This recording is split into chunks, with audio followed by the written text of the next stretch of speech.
Cuando los ingleses, al mando de Wellesley, entraron en la península a combatir a Napoleón, José de San Martín formaba parte de un batallón que actuaría codo a codo con ellos y en ocasiones bajo mando británico. Trabó relación. Hizo contacto con británicos que habían participado en planes para atacar Sudamérica, entre ellos con oficiales que habían participado en los intentos de controlar Buenos Aires: Duff, Whittingham, Pitt, Crawford, Baird, Popham, Stuart, Beresford. Tras haber combatido en la Guerra de Independencia, pidió la baja del ejército español en 1811, con la excusa de que debía acudir a Lima para atender asuntos de familia, cuando la verdad es que había nacido en 1778 en el Virreinato del Río de la Plata, hijo de militar que había sido desplazado allí en 1765 y que regresaría a la península en 1784 con toda su familia, y en América no le quedaba ningún lazo familiar. El lunes 26 de agosto de 1811 fue retirado del ejército y sin medios conocidos de vida regresó a América. Pero lo hizo vía Londres, donde estuvo 4 meses. ¿Quién corrió con esos gastos cuando no poseía hacienda y siempre vivió apremiado económicamente? Juan Bautista Segean nos lo aclara.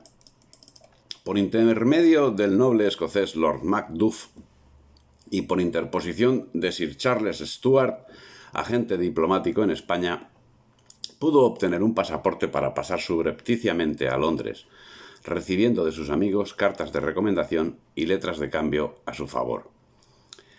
La verdad es que finalmente fue a Lima, haciendo verdad la excusa aducida para pedir la baja del ejército español, pero en cumplimiento del plan británico para la anexión del Imperio español. Todo señala en esta dirección y confirma el doble juego británico, que en estos momentos estaba ayudando a expulsar a las tropas francesas de España.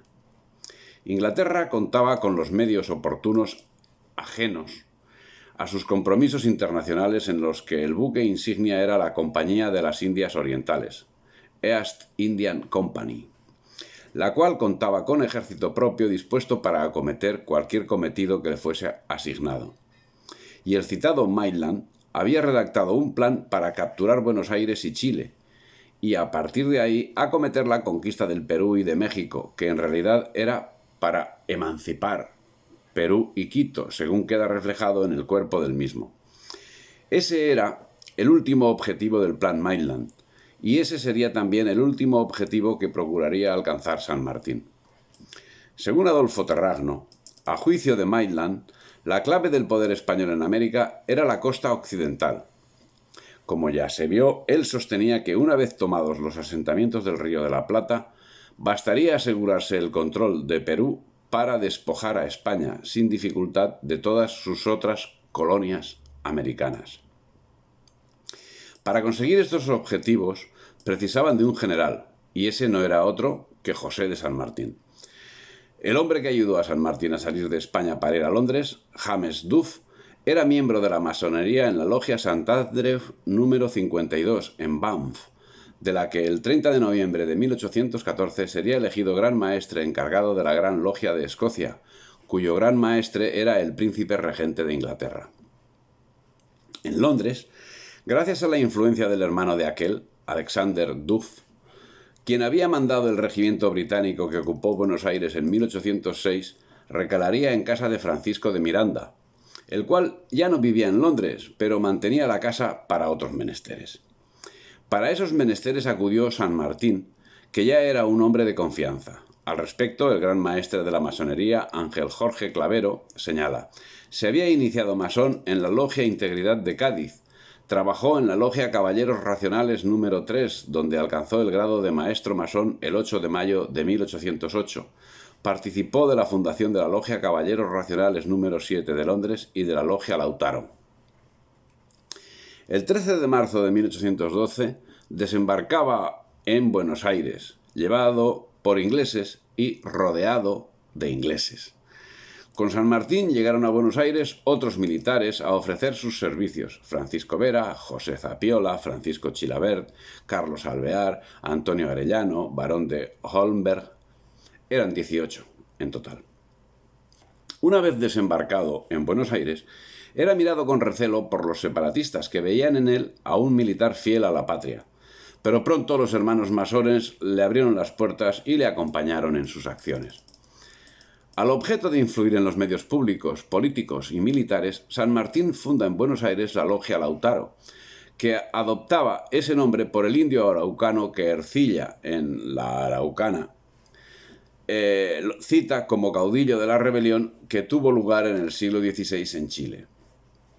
Según Emilio Gouchón, que fuera gran maestre y gran comendador de la masonería argentina, adoptaron signos, fórmulas, grados, 5 grados, y juramentos de tipo masónico. Lautaro empezó como un triángulo creado por Alvear, San Martín y Zapiola, y los hermanos, que así se llamaban entre ellos, utilizaban en su correspondencia el símbolo de la cadena de unión, abreviaturas y la firma acompañada por los 3 puntos.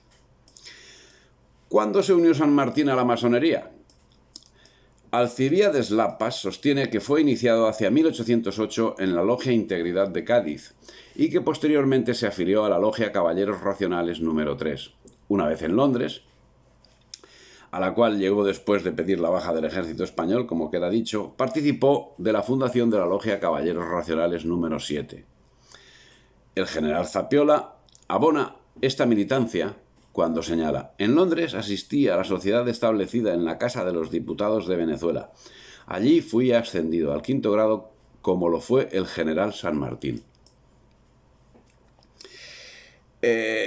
Su trayectoria, no obstante, y según el maestre Ángel Jorge Clavero, sería más larga en la masonería. Inspiró la Logia del Ejército de los Andes, de la que fue su venerable maestro. La Logia Paz y Perfecta Unión, de Lima. Integró la Logia Perfecta Amistad en Bélgica y la Logia de Ivry en Francia. En 1813 lideró el regimiento Granaderos a Caballo, que derrotó a los realistas en la batalla de San Lorenzo. Mauricio Javier Campos, miembro del Centro Argentino de Estudios Masónicos, señala que en 1814 San Martín funda la Logia Lautaro de Córdoba y luego la Logia Lautaro de Mendoza. También funda la Logia del Ejército de los Andes y en 1822 la Logia Paz y Perfecta Unión número 1 de Lima. También en 1814 se alinearía con Pueyrredón y con O'Higgins, que era hijo del marqués de Osorno, virrey que había sido de Perú y había pasado largas temporadas en Londres al amparo de Miranda.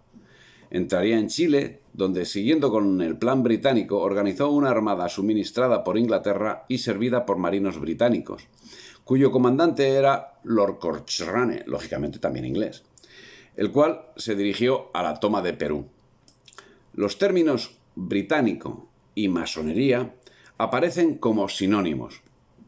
Así, cuando en 1815 San Martín ejercía de gobernador intendente de Cuyo, un nutrido grupo de británicos que vivían en Mendoza, donde habían sido desterrados como consecuencia de las invasiones inglesas de 1806 y de 1807, formó la Compañía de Milicias Patrióticas de Cazadores, la cual formaría parte del Batallón de Cívicos Blancos, cuya misión era la defensa de los posibles ataques realistas, y finalmente conformaron el Ejército de los Andes, que en enero de 1817 cruzaría la cordillera conforme al plan británico, que, como hemos visto, había sido gestado por Maitland, personaje con el que, al parecer, San Martín tuvo contactos durante su estancia en Inglaterra, plan que, según se desprende del desarrollo de la campaña de San Martín, fue seguido al pie de la letra, pues coinciden en lo referente a la toma de Mendoza y en lo referente al paso de los Andes, a la campaña de Chile y la acometida marítima contra Perú. Los británicos, en el plan citado, entendían que un golpe de mano sobre el puerto del Callao y la ciudad de Lima podría resultar probablemente exitoso, y los captores podrían obtener mucha riqueza. Pero ese triunfo, a menos que fuéramos capaces de mantenernos en el Perú, terminaría provocando la aversión de los habitantes a cualquier conexión futura, de cualquier tipo, con Inglaterra. Ese efecto quedaría contrarrestado si la acción era llevada a cabo por los libertadores. El primer paso se daría en Buenos Aires el 8 de octubre de 1812, deponiendo al cabildo que, de hecho, ya actuaba de forma independiente. El cumplimiento del plan, por otra parte, y como ya venimos señalando en otros asuntos, como en el caso de Bolívar, por ejemplo, estaba supervisado por personal inglés cualificado. Así, si Bolívar contaba con Oleary, en el ejército de los Andes, San Martín contó además con los servicios del general William Miller, un inglés que había peleado bajo las órdenes de Wellington en Waterloo. Y además de iniciar la expedición a Chile, San Martín se mantuvo en contacto con el comodoro William Bowles, nuevo comandante en jefe de la Estación Suramericana de la Armada Real, a quien el Libertador confió en Buenos Aires sus planes y problemas, o recibió instrucciones. Y sobre ellos, San Martín estuvo asesorado por el agente británico James Paroissien, quien cuando en 1824 el Libertador pasó a servir a su Majestad Británica en Londres, lo acogería en su casa. Posteriormente, Paroissien regresó al Perú, donde, siguiendo instrucciones de Bolívar, sería el asesor de Sucre en su campaña de invasión del Alto Perú.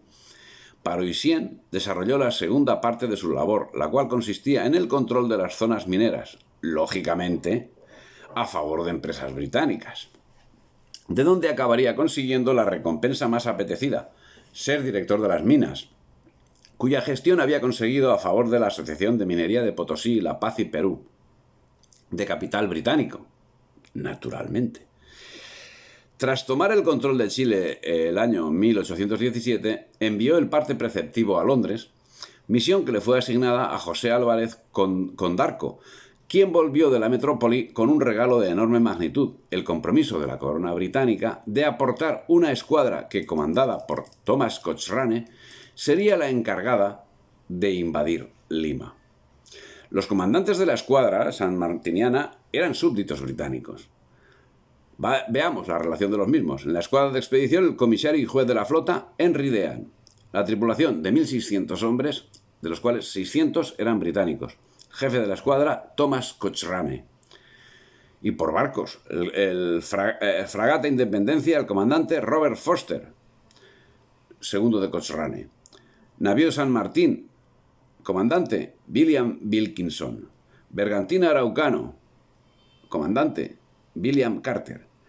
Goleta Moctezuma, comandante John Young. Fragata O'Higgins, comandante Thomas Sackville Crosby. En este, por cierto, viajaba Cochrane. Bien, como vemos, eran una tropa de libertadores, de patriotas, de americanos. El 17 de abril de 1817 escribía San Martín una carta a Guillermo Bole, comandante británico, en la que, entre otros asuntos, señalaba el que le resultaba común con la Gran Bretaña. El señor Stables informará a usted de todo y bajo estos principios haré cuanto esté a mis alcances para la terminación de una guerra desastrosa y exterminación del poder español en esta América. En 1818, San Martín convenció a O'Higgins de dirigir, en su condición de jefe del Estado chileno, una carta al príncipe regente británico, mientras él mismo envió una carta similar a Castlereagh, el 12 de enero de 1818, en la que decía: «La Inglaterra, que ha tenido la gloria inmortal de haber dado la paz al antiguo mundo, se cubrirá de nuevos laureles prestando igual beneficio al nuestro. Son demasiado conocidos los sentimientos benéficos de Su Alteza Real el Príncipe Regente de Gran Bretaña para dejar gemir a la humanidad ultrajada de estos países». Según señala Rodolfo Terragno, San Martín informó a Bowles que el agente del gobierno chileno en Londres, Antonio José de Irisarri, estaba facultado para ofrecer a Gran Bretaña la cesión de la isla de Chiloé y el puerto de Valdivia, así como una reducción de derechos para todos los buques británicos durante 30 años, a cambio de asistencia militar. San Martín agregó que un príncipe de la familia real británica sería bienvenido como monarca suramericano, a condición de que la monarquía a establecer fuera de orden constitucional. Estaría en Lima el 10 de julio de 1821, desde donde proclamaría la independencia de Perú el 28 de julio del mismo año.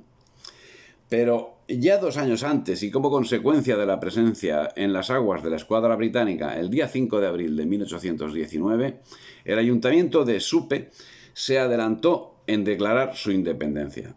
Dice Juan Bautista Segean: no deberíamos ser nosotros los satisfechos, los gratificados, los orgullosos por la campaña de San Martín en Sudamérica, sino los ingleses.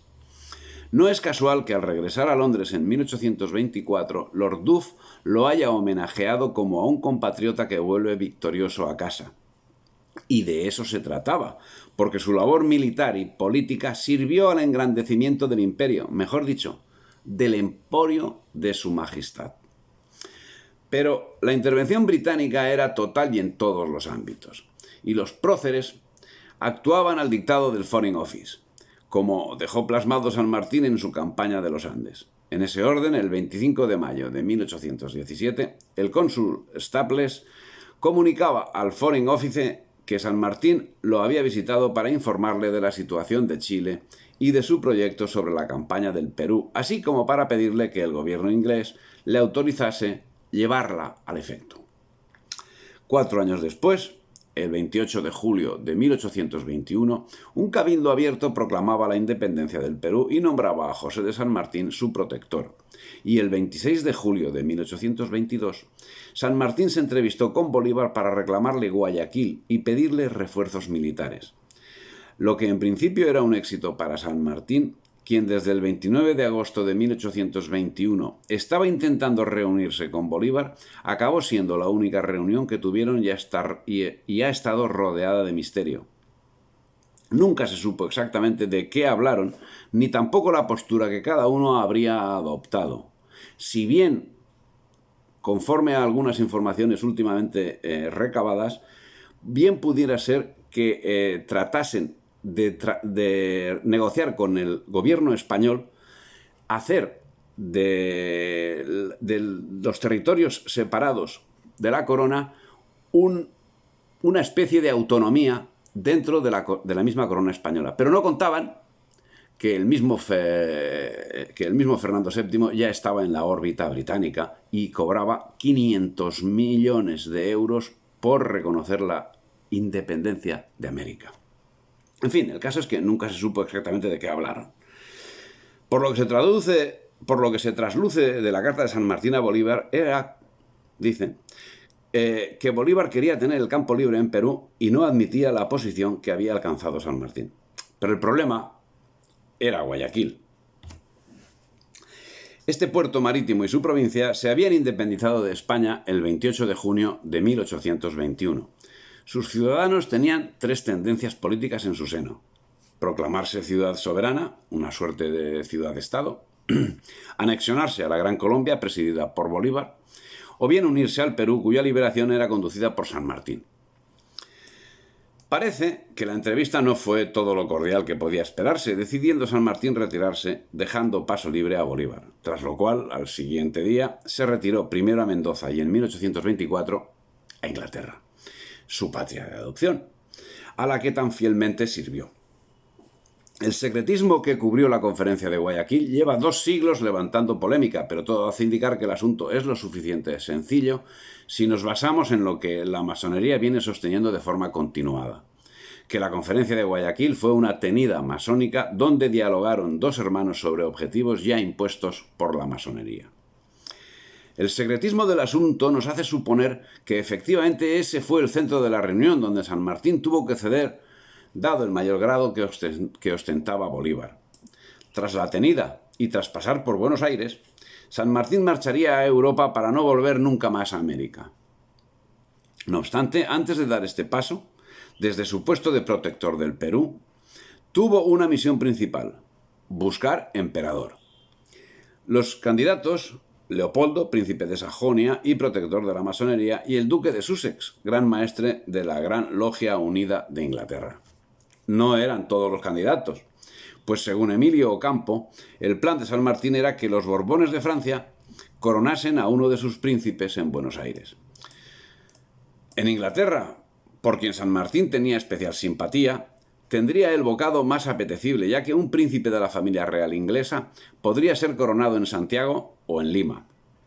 Como incentivo adicional, San Martín ofrecía al gobierno inglés ventajas comerciales y la posesión de la isla de Chiloé y el puerto de Valdivia, para que sirviera de base en el Pacífico para la Royal Navy. pero Inglaterra sí, tenía el dominio total. El mismo año regresó a Inglaterra y allí fue homenajeado y nombrado ciudadano honorario. De allí y al servicio de Inglaterra partiría a Bruselas al objeto de caldear el ambiente para la independencia, y no marcharía hasta 1830, después de haber conseguido el objetivo para el que había sido destinado por el Foreign Office.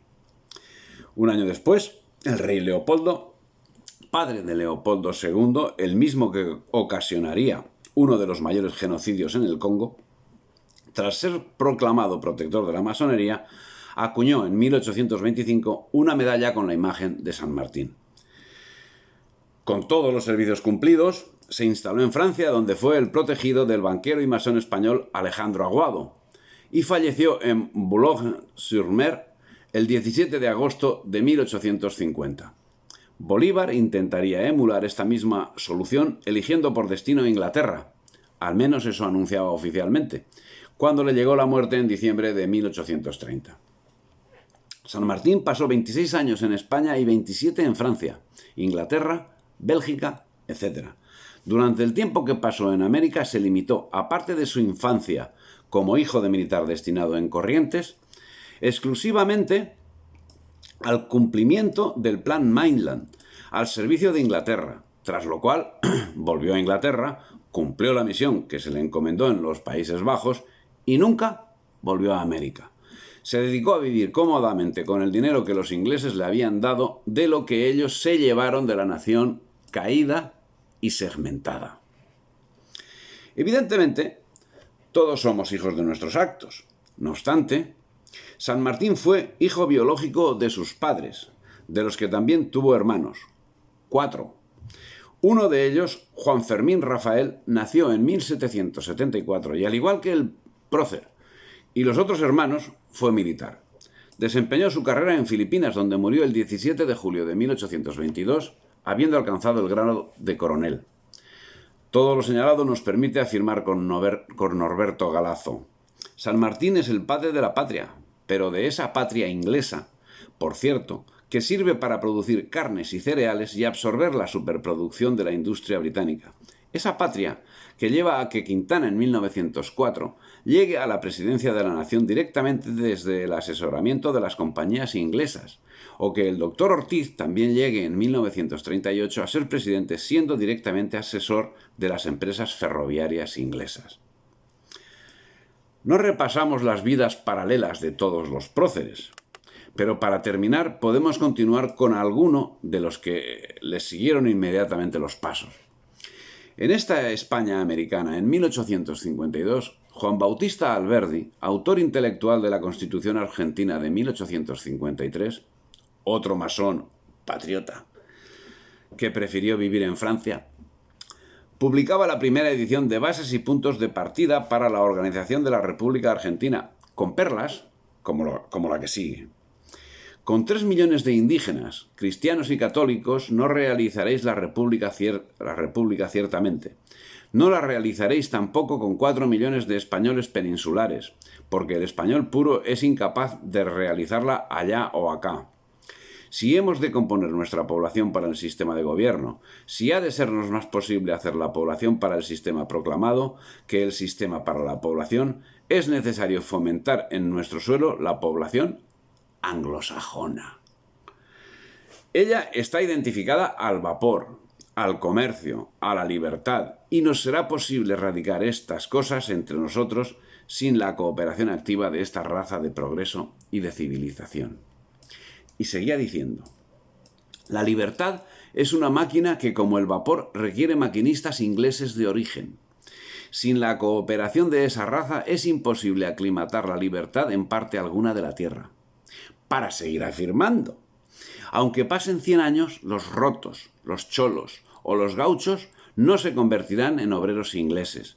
En vez de dejar estas tierras a los indios salvajes que hoy las poseen, ¿por qué no poblarlas de alemanes, ingleses y suizos? ¿Quién conoce caballero entre nosotros que haga alarde de ser indio neto? ¿Quién casaría a su hermana o a su hija con un infanzón de la Araucanía y no 1000 veces con un zapatero inglés? Su adscripción al modelo racista británico afirmaba: haced pasar el roto, el gaucho, el cholo, unidad elemental de nuestras masas populares por todas las transformaciones del mejor sistema de educación. En 100 años no haréis de él un obrero inglés que trabaja, consume, vive digna y confortablemente. Y menospreciando la realidad cultural que a lo largo de los siglos había marcado la hispanidad como centro de la cultura, que en las mismas ciudades americanas hoy pervive en el urbanismo hispánico, y en las 3 docenas de universidades dispersas por toda la geografía, afirmaba: en Chiloé y en el Paraguay saben leer todos los hombres del pueblo, y sin embargo son incultos y selváticos al lado de un obrero inglés o francés que muchas veces no conoce ni la O. Evidentemente, prefería la situación de Inglaterra, donde la asistencia en las escuelas de día había alcanzado a una persona de cada 8,36 del total de la población en 1851, y la de Estados Unidos, que como señala Dulce María Granja Castro, para 1776, año de la independencia de las 13 colonias norteamericanas, éstas solo habían fundado 9 colegios, ninguno de los cuales era una verdadera universidad. Para esa fecha, la Universidad de México, después de haber funcionado sin interrupción durante 225 años, ya había otorgado más de 1.200 grados de doctorado y maestría y 30.000 grados de licenciatura. De una Inglaterra que, sin embargo, y en boca de Daniel Oreari, se atrevía a proclamar que fue especial cuidado de la política española no solo mantener a los americanos en la ignorancia, sino aumentarla, poniendo trabas a la inteligencia y perpetuándola por medio de la superstición. La verdad es que todo hace indicar que ese aserto es radicalmente cierto, pero aplicado a la España de 2021, cuando se halla dormida por el espíritu británico. La venta, que ya se había formalizado 40 años antes, era manifiestamente apoyada por los nuevos siervos. Proteged empresas particulares, fiscales jamás, para la construcción de ferrocarriles. Colmadlas de ventajas, de privilegios, de todo favor imaginable sin detenernos en medios. Preferid este expediente a cualquier otro. Entregad todo a los capitales extranjeros. Dejad que los tesoros de fuera, como los hombres, se domicilien en nuestro suelo. Rodead de inmunidades y de privilegios el tesoro extranjero para que se naturalice entre nosotros. Un patriota. Rosa. Un ministro británico no lo hubiese formulado mejor. Las bases de Alberdi para el desarrollo constitucional son esclarecedoras. Había que calmar los ánimos de un pueblo que era expoliado. Por ello marcaba: ante los reclamos europeos por inobservancia de los tratados que firméis, no corráis a la espada ni gritéis «¡Conquista!». No va bien tanta susceptibilidad a pueblos nuevos que para prosperar necesitan de todo el mundo. Cada edad tiene su honor peculiar. Comprendamos el que nos corresponde. Mirémonos mucho antes de desnudar la espada, no porque seamos débiles, sino porque nuestra inexperiencia y desorden normales nos dan la presunción de culpabilidad ante el mundo de nuestros caminos externos, y sobre todo porque la paz nos vale el doble que la gloria. Bien. Mientras, la usurpación de Malvinas ya era un hecho consumado.